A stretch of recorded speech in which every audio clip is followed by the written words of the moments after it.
오늘 함께 보실 하나님 말씀은 출애굽기 13장 17절에서 22절입니다. 13장 17절에서 22절 제가 봉독해 올리겠습니다. 바로가 백성을 보낸 후에 블레셋 사람의 땅의 길은 가까울지라도 하나님이 그들을 그 길로 인도하지 아니하셨으니 이는 하나님이 말씀하시기를 이 백성이 전쟁하게 되면 마음을 돌이켜 애굽으로 돌아갈까 하셨습니다. 그러므로 하나님이 홍해 광야길로 돌려 백성을 인도하심에 이스라엘 자손이 애굽 땅에서 대열을 지어 나올 때에 모세가 요셉의 유월을 가졌으니 이는 요셉의 이스라엘 자손으로 단단히 맹세하게 하여 이르기를 하나님이 반드시 너희를 찾아오시리니 너희는 내 유월을 여기서 가지고 나가라 하였음이더라. 그들이 스곳을 떠나 광야 끝 에담의 장막을 치니 여호와께서 그들 앞에서 가시며 낮에는 구름 기둥으로 그들의 길을 인도하시고 밤에는 불 기둥을 그들에게 비추사 낮이나 밤이나 진행하게 하시니 낮에는 구름 기둥 밤에는 불 기둥이 백성 앞에서 떠나지 아니하니라. 대부분의 사람들은 미래에 대한 염려가 있습니다. 그래서 매년 연초가 되면 사주팔자를 보는 사람들이 많다고 합니다. 통계적으로 보면 신정과 구정 사이에 거의 800만 명의 사람이 그 해에 사주팔자를 보고 또 중요한 일이 있을 때마다 무당과 점쟁이에게 꼭 물어본다고 합니다. 이사할 때도 물어보고 사업을 시작할 때도 물어보고 심지어 결혼할 때도 물어봅니다. 그래서 대부분의 세상 종교는 미래에 대한 점을 치는 것을 중요시합니다. 왜냐하면 대부분의 사람들이 불확실한 미래에 대한 염려와 불안이 있기 때문입니다. 그래서 세상 종교는 맞든 맞지 않든 상관없이 미래에 대해 불안해하는 사람들에게 답을 줍니다. 그러나 기독교 신앙은 다른 종교들과 다르게 미래에 대해서 점을 치는 일이 필요하지 않습니까? 않습니다. 왜냐하면 왠 줄 아십니까 여러분?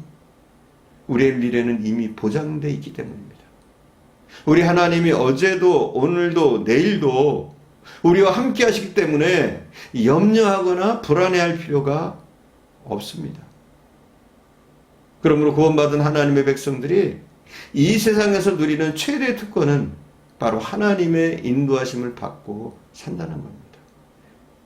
로마서 8장 14절에 보니까 무릇 하나님의 영으로 인도하심을 받는 그들이 곧 하나님의 아들이다 이렇게 말하고 있습니다. 누가 하나님의 아들이라고요? 하나님의 영으로 인도하심을 받는 자, 즉 성령의 인도하심을 받는 자, 그들이 하나님의 자녀들이라는 거예요. 누가 구원받은 하나님의 자녀들입니까? 하나님의 인도하심을 받는 사람들입니까? 누가 하나님의 자녀가 아닙니까? 하나님의 인도와 관계없이 육신을 따라 사는 사람이 하나님의 자녀가 아닌 겁니다. 그러니까 우리가 인도하심을 받느냐 받지 않느냐가 중요합니다. 하나님은 우리를 인도하시는 분이십니다. 애굽에서 구원받은 이스라엘 백성들을 하나님께서는 구름 기둥과 불 기둥으로 가나안까지 인도하셨습니다. 애굽에서 구원받은 것이 끝이 아닙니다. 하나님은 이스라엘 백성들을 애굽에서 구원하시고 그냥 내버려 두신 것이 아닙니다. 광야를 통과해서 가나안으로 가는 동안 한시도 그들을 떠나지 않고 인도하셨습니다.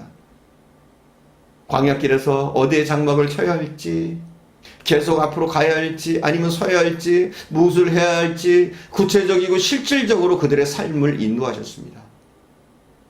애굽에서 구원받은 이스라엘 백성들은 단지 그들이 하는 일은 무엇이냐? 하나님의 인도하심을 받기만 하면 되는 거예요. 믿음이라는 것은 그런 의미에서 하나님의 인도하심을 받는 겁니다. 하나님의 인도를 잘 받는 사람이 믿음이 좋은 사람입니다. 얼마나 성공했는가?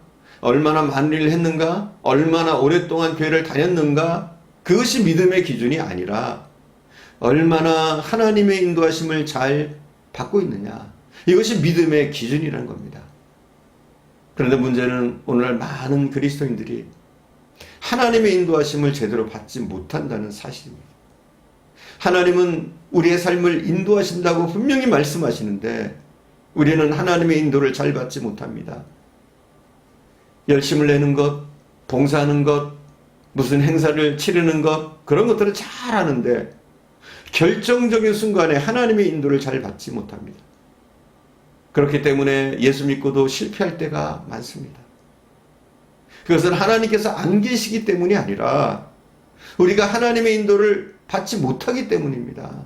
그렇습니다. 하나님의 백성들이 어떤 일을 하려고 할 때 하나님의 인도하심을 받는 것이 제일 중요한 일입니다. 하나님의 백성들은 자기의 삶을 자기가 계획을 세우는 것이 아니라 하나님의 계획을 발견할 수 있어야 하는 겁니다. 내가 계획을 세우는 것과 하나님의 계획을 발견하는 것은 굉장한 차이가 있습니다. 하나님을 전혀 모르는 사람들은 자기 인생을 자기가 계획합니다. 자기가 계획을 세웁니다. 그러나 하나님의 백성들은 기도와 말씀 중에 하나님의 계획을 발견하는 겁니다. 성경에 나타난 사람 중에 하나님의 인도하심을 잘 받은 사람 중에 하나가, 그 대표적인 인물이 다윗입니다. 다윗은 전쟁에서 져본 적이 없는 사람입니다. 그야말로 백전백승이었습니다. 왜 그렇게 될 수 있었습니까? 다윗은 전쟁에 나갈 때마다 하나님의 인도하심을 너무 잘 받았습니다. 전쟁을 하기 전에 다윗은 먼저 하나님께 묻습니다. 하나님, 이번 전쟁에 나갈까요? 말까요? 만약 나간다면 저들을 내 손에 붙이시겠습니까? 아닙니까? 그러면 하나님이 말씀하십니다. 나가라. 내가 함께 하겠다. 약속하십니다. 그러면 다윗은 힘을 얻어서 하나님의 인도하심을 믿고 나갑니다. 그러면 승리했습니다. 또 신약성경에 보면 바울이 하나님의 인도하심을 잘 받았습니다. 2차 전도여행 때 소아시아 쪽으로 가려고 모든 계획을 세웠습니다. 그러나 그는 자기 계획대로 하지 않고 하나님의 인도하심을 받습니다. 그리고 하나님의 인도하심대로 마게도냐로 건너가게 됩니다. 바울이 하나님의 인도하심을 받아 배를 타고 마게도냐로 건너가게 된 이 사건은 세계 역사를 바꿔놓은 엄청난 사건, 위대한 걸음이 되었습니다. 반면 하나님의 인도하심을 받는 것에 실패한 사람들도 많이 있습니다. 그 대표적인 사람이 르호보암 왕입니다. 그는 솔로몬의 아들입니다. 나라의 중요한 일을 결정할 때 그는 하나님의 인도하심을 받지 못했습니다. 결국 새겨들어야 될 늙은 대신들의 말을 듣지 않고 듣지 말아야 할 자기와 함께 자란 신하들의 말을 듣고 그것대로 행했다가 그만 나라가 둘로 쪼개지고 맙니다. 우리가 하나님의 인도하심을 받지 못할 때 우리의 인생은 실패한 인생이 되어집니다. 여러분은 하나님의 인도하심대로 잘 살고 있습니다.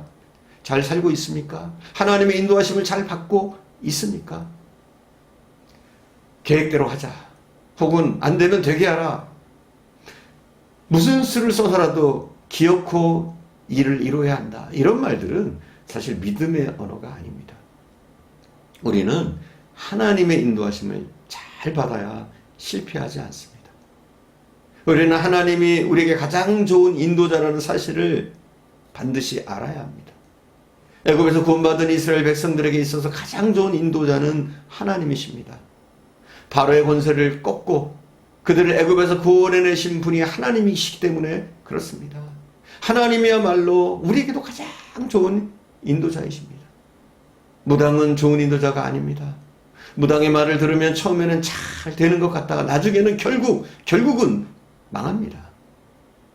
왜냐하면 무당들 배후에는 악한 영이 있기 때문입니다. 세상의 지식이나 정보도 우리 인생의 바른 인도자는 아닙니다. 사람들의 말에 귀를 기울여서 잘 듣는 것도 간혹 필요합니다. 그렇지만 사람의 말을 듣는 것도 답이 아닙니다. 우리의 인생의 가장 좋은 인도자는 하나님이십니다. 왜 그렇습니까? 하나님은 우리의 창조주이시기 때문에 그렇습니다. 누구보다도 우리를 잘 아시고 과거와 현재와 미래까지 깨트려 보시는 분이기 때문에 하나님이야말로 우리에게 가장 좋은 인도자이십니다. 이 하나님의 인도를 잘 받는 저와 여러분 되실 수 있기를 간절히 축원드립니다. 기도하겠습니다.